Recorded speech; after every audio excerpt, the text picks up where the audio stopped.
about ito sa nag-leak sa DPWH na 1 billion ni Inday Lucreng at ni Pulong at ni Harry Roque.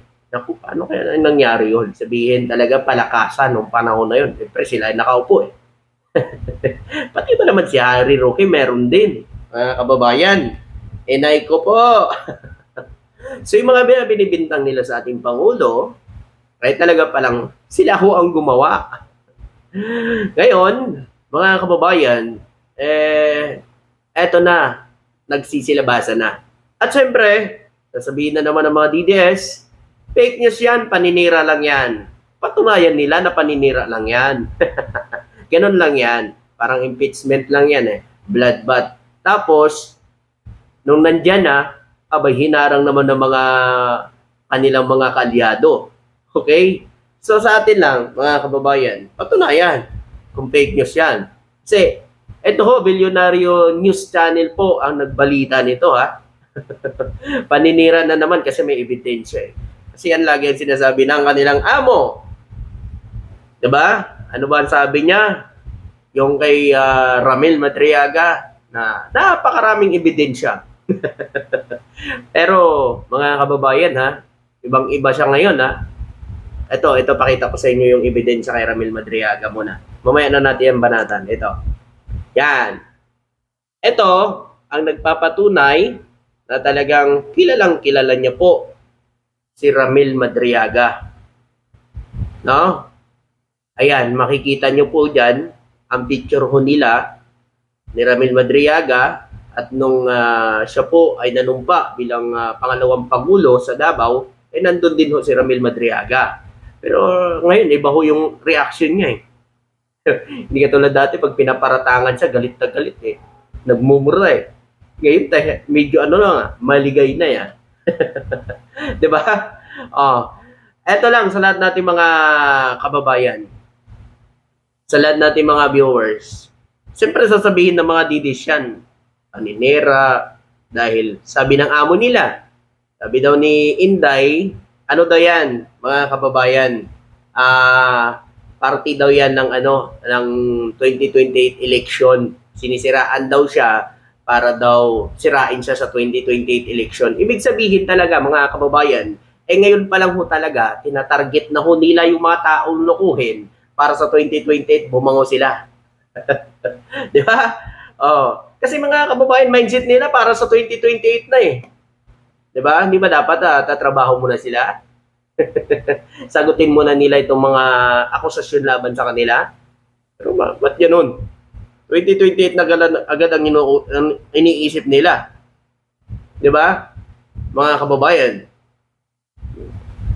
Alam nyo kasi, sa atin lang, sa lahat natin mga kababayan, doon na tayo sa totoo. Kung yan talaga, may mga ebidensya sila na sinasabi nila, paratang nila sa ating Pangulo, kay House Speaker, ipakita nila. Doon lang tayo sa totoo, mga kababayan.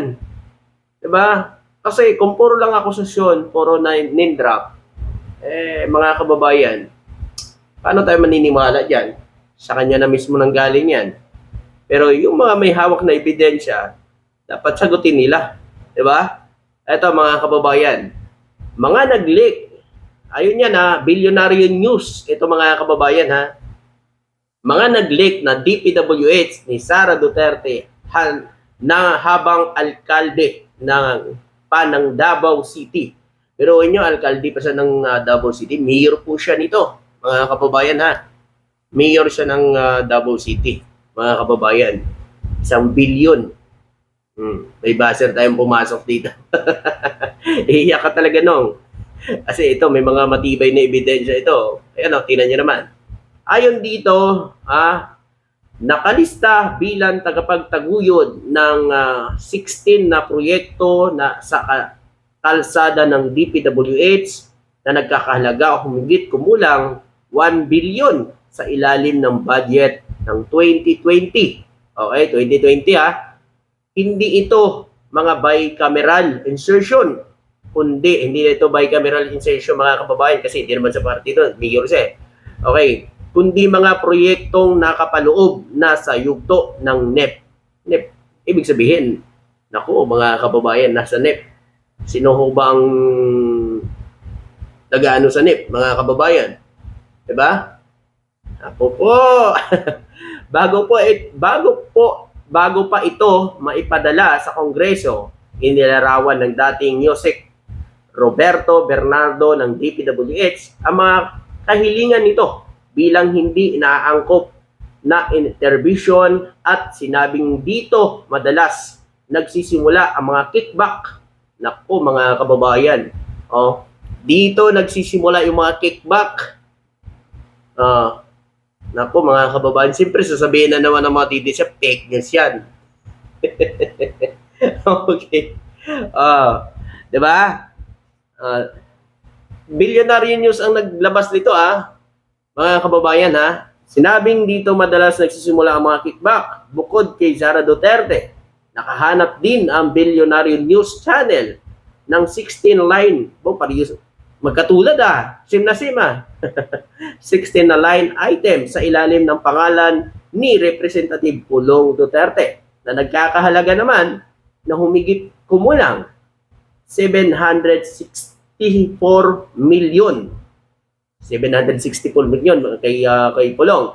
So mas mababa, Umabot. Nagpalapalakihan to Okay. At 14 sa mga line item na ito ay dumaan sa GAA na may kinalaman ba ang wishlist na proyektong ito sa katotohanan na ang Pangulo noon, panahong iyon ay kanilang ama. Tandaan din na noong panahon pagkapangulo ni Rodrigo Duterte ay distrito ni Paulo Duterte ay nakatanggap humigit kumulang 51 billion, mga kababayan nung panahon na yon. So, luwas sa 700, may 51 billion pa, Grabe ito, mga kababayan. So, ito ang ayaw ng mga DDS sa balita. Kasi siyempre, nababalitaan nila yung amo nila. Nako, mga kababayan, meron na naman katakot-takot na pera. Okay. 51 billion ng mga proyektong infrastruktura, sa tingin ko, hindi ito mga teknikalidad lamang, kundi isang paglalarawan kung paano pinalakas ng lapit ng pamilya sa pagkapangulo ang akses sa kaban ng bayan. Nako, mga kababayan. Diba? Ano ho sa tingin nyo dito, mga kababayan?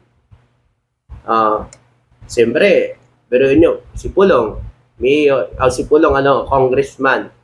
Si Sara naman mayor. Paano sila makakuha kung walang impluwensya? Si Harry Roque, ano naman si Harry Roque? Si Harry Roque, spokesperson. Mga kababayan, ano ang masasabi niyo dito? Okay. Ay, nagtatanong lang. At ayon dito, ang access sa kaban ng bayan at impluwensya sa NEP at GAB para sa isang pamilyang nangangampanya para durugin ang mga piling tao sa politika. Ito ang sukdulang pagtataksil sa pangakong iyon na ang isang lungsod, isang distrito sa Davao ay nakatanggap ng bilyon-bilyon nagmamakaawa para sa pangunahing infrastruktura. Sa tingin mo ba ay patas ito? Nakikita ko lang ang mga batang may karapatang ginawang pribadong ATM at pambansang kaban ng bayan. Ngayon, sa lahat natin mga kababayan, diba? So, yan ang ayaw ko ninyong mabalitaan ng mga DDS. Kasi masakit sa inyo yan. Diba? Ayaw nyo yan.